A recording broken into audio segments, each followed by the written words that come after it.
Assalamualaikum warahmatullahi wabarakatuh. Ya, pada kesempatan kali ini saya yang akan ngasih penjelasan kalian tentang mata kuliah metodologi pelacakan perangkat lunak. Jadi kalau sebelumnya itu mata kuliah ini diampu Pak Yuri ya, dari LPS-nya, materinya, dosennya, dia yang ngajar. Jadi pada kesempatan kali ini saya dikasih kepercayaan buat ngajar ini. Jadi makanya kan semua karya dia ya udah saya pasang aja di sini. Untuk yang belum tahu saya, nama saya Rahmat Sulaiman. Umur saya 26 tahun. Enggak lah ya, bercanda. Jadi sekarang ini karena kita dikasih anugerah corona ya, jadi semua pembelajaran kita berubah juga kan. Jadi dosen mau nggak mau harus mengikuti aturan kan. Jadi aturan mainnya itu kita setiap sebelum perkuliahan itu dosen diwajibkan ngasih video durasinya 15 menit. 15 menit itu paling cepat. Jadi kalau buat menghina orang di kelas 15 menit itu cukup. Jadi nanti sistem pembelajaran kita ada by WhatsApp group gitu kan, sama Google Classroom. Nanti linknya bukan nanti ya, karena pas video ini terbit kan harusnya kalian udah dapet ya. Nanti jadi untuk di WhatsApp group mungkin untuk apa ya, ngingetin apa diskusi ringan. Nah kalau untuk di Google Classroom semuanya tanya jawab, soal, materi, apalagi diskusi, UTS, UAS, nanti kita semua penjelasan di sana.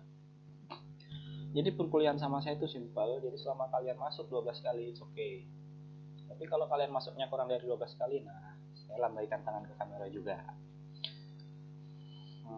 Jadi ketika ketika perkuliahan nih, misalkan minggu depan udah mulai kuliah, misalkan, atau besok kalian udah mulai kuliah. Nah hari ini itu sudah saya upload video pembelajarannya, jadi bisa kalian lihat di sana. Kalau yang kangen sama saya, syukur ada video saya di sana. Kalau nggak ada ya nggak apa-apa. Nah jadi ketika besoknya waktu pembelajarannya mulai, kita hanya by diskusi aja, diskusi tanya jawab udah. Jadi kalau kalian nggak ada pertanyaan, nggak ada apa-apa, oke, kelas bubar gitu kan gitu. Tapi jangan lupa absen di Google Classroom ya gitu. Jadi kan ibaratnya kita simple lah ya, menghemat waktu, menghemat tenaga juga kan.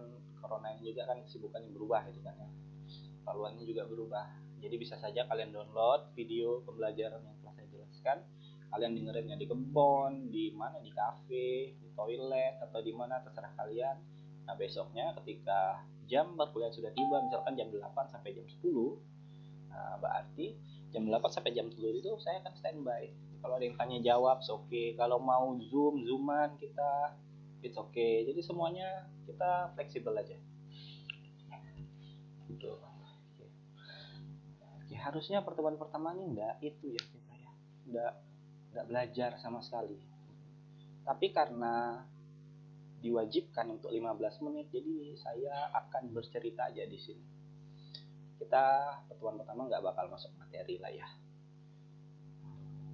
karena ini kelas saya, berarti dengan aturan saya. Jadi keterlambatan nggak berlaku di sini. Nah kalian mau datang jam berapa aja ya terserah.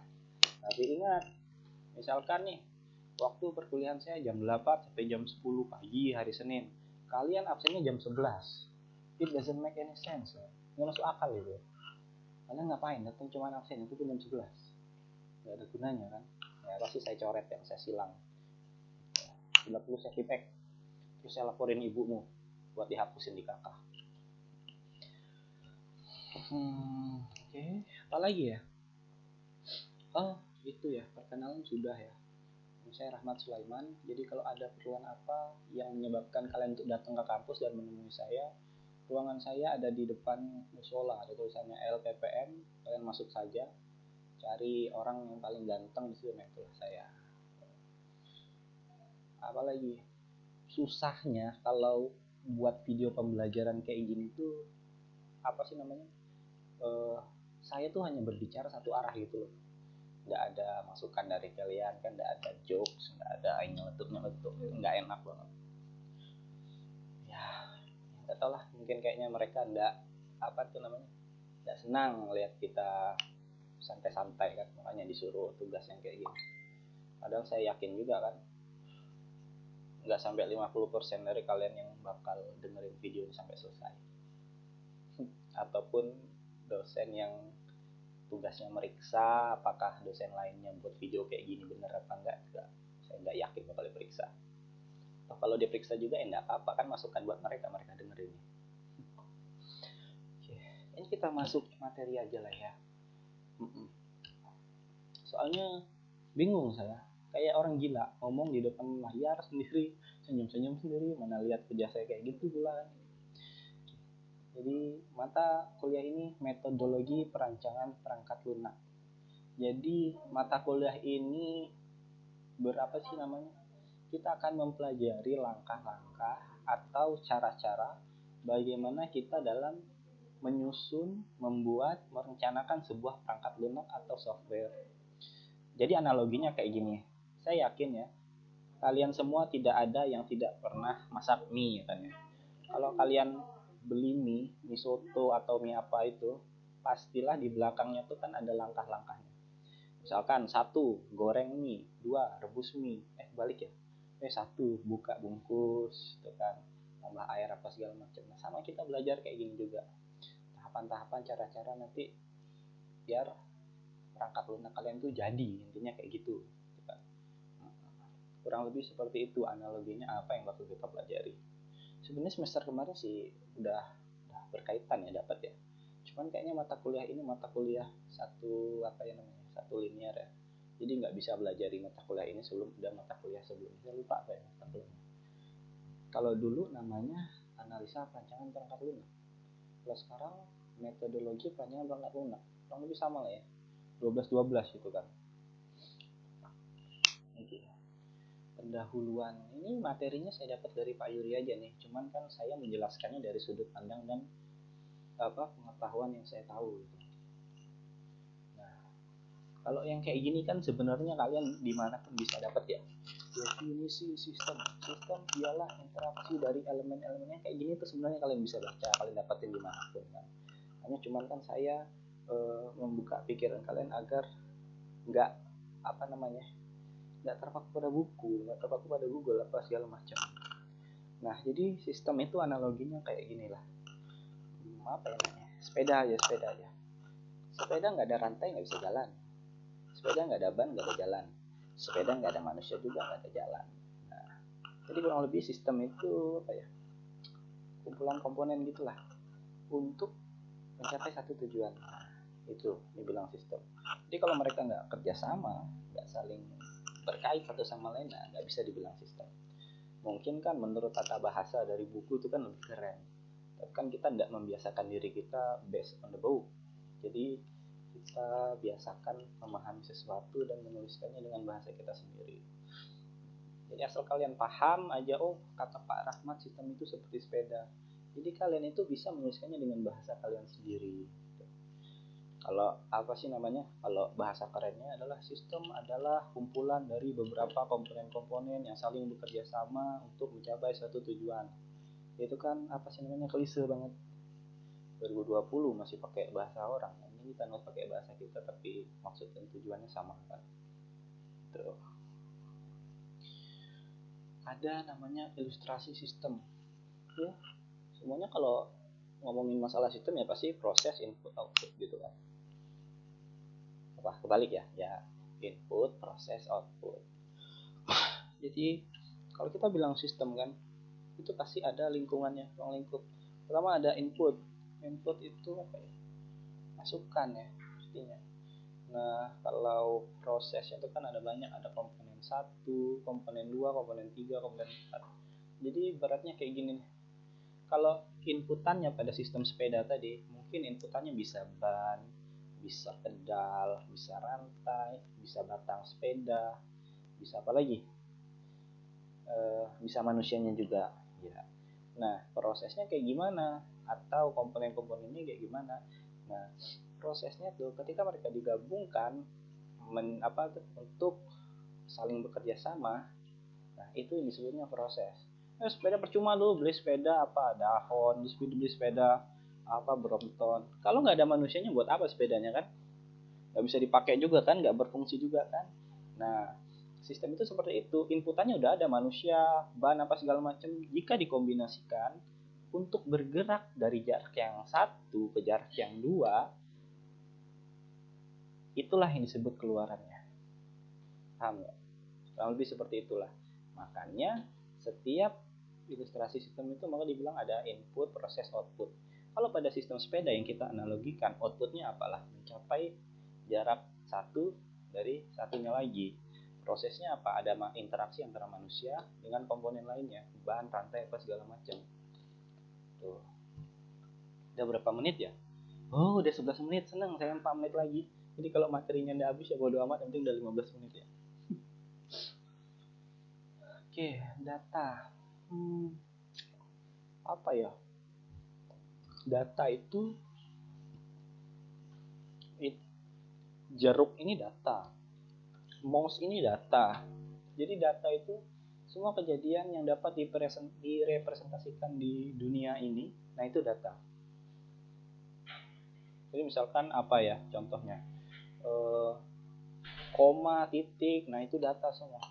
Data itu gampangnya apa sih ya, kejadian atau fakta yang terjadi di muka bumi, itu data. Terus Pak, data informasi apa sih bedanya informasi sama data itu? Data dan informasi itu beda. Kenapa saya megang tutup gelas? Data sama informasi itu bedanya cuma ada di penerimanya. Informasi itu pastilah data, tapi data itu belum tentu informasi. Kenapa seperti itu? Informasi bisa dibilang sebuah informasi apabila dia berpengaruh terhadap penerimanya. Misalkan sama saya nih, telah terjadi, misalkan datanya kayak gini ya, telah terjadi penembakan burung di kacang pedang. Itu datanya, benar kejadian. Apakah itu informasi buat saya? Kan enggak kan? Ya ibaratnya ya saya tahu itu ya buat apa, kan nggak ada berpengaruh sama saya. Kecuali misalkan ya apa sih namanya, motor Pak Rahmat hilang, datanya kayak gitu. Apakah itu informasi buat saya? Iya, karena itu pasti berpengaruh buat saya.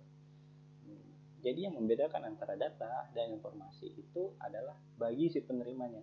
Kalau data tersebut berpengaruh bagi penerimanya, itu disebut informasi. Tapi kalau data tersebut tidak berpengaruh apa-apa sama penerimanya, itu hanya sebagai data saja.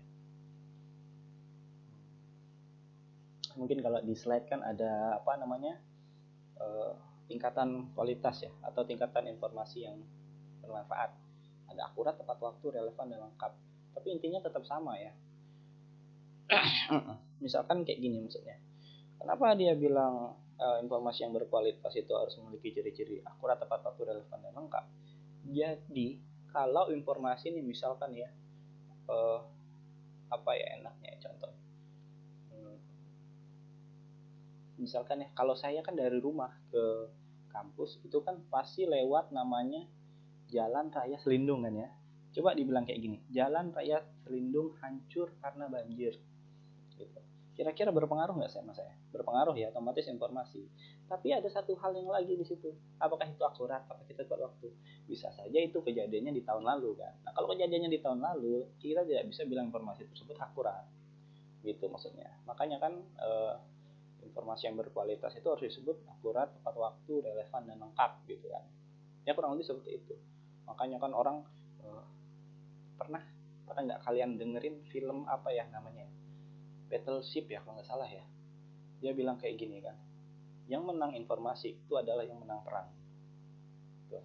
Jadi siapapun yang menguasai informasi dalam artian yang berkualitas ya, artinya informasi yang up to date, yang paling terbaru, dia akan menguasai perang. Dia bilang seperti itu. Makanya sama seperti ini, informasi yang berkualitas itu haruslah akurat dan tepat waktu. Oke, informasinya bermanfaat buat saya, tapi udah kejadiannya tahun yang lalu, seminggu yang lalu, ya buat apa? Toh saya besoknya masih pergi lewat jalan situ kan. Jadi seperti itu.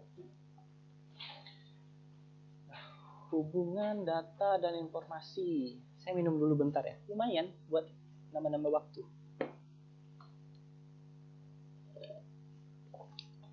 Nah, kalau saya kena corona nggak akan menyebar by virtual apa ya, virtual conference atau kayak gini kan. Hubungan data dan informasi. Oh, ini terakhir ya, ini slide terakhir ya. Masih banyak slide-nya sampai 36, tapi karena saya rasa ini sudah cukup. Jadi kalau ada diskusi yang mau kalian sampaikan, nanti sampaikan saja di Classroom atau di WhatsApp. Cuman kalau di WhatsApp itu saya kadang semua grup WhatsApp saya itu saya mute one year semua. Karena bagi saya grup itu nggak ada gunanya. Iya, kalau nggak dibutuhkan gitu. Jadi data dan informasi pada saat tertentu berbeda pada saat yang lain. Model dasar sistem informasi. Sebenarnya kan orang bisa ngomong model ini kan by try error. Jadi dia udah mencoba model ini, model itu, tapi nggak bisa, harusnya kayak gini. Nah, ini merupakan salah satu hasil dari model dasar sistem informasi yang direpresentasikan oleh Pak Yuri lewat apa sih namanya slide ini ya. Saya nggak tahu sumbernya dari mana. Ada nggak? Saya nggak tahu sumbernya dari mana. Nggak ada. Data ketika diproses, apakah dia akan menjadi informasi? Belum tentu. Kalau bagi penerimanya dia bermanfaat dan berpengaruh, iya, itu akan jadi informasi. Tapi kalau dia tidak menjadi informasi ya bermanfaat, maka dia akan dikembalikan menjadi data aja. Kurang lebih input proses output gitulah.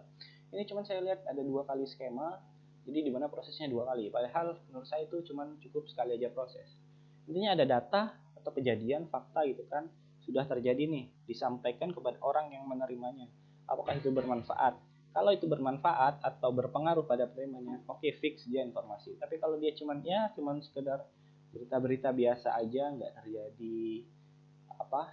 terjadi manfaat atau pengaruh pada penerimanya, itu cuma sebagai data saja.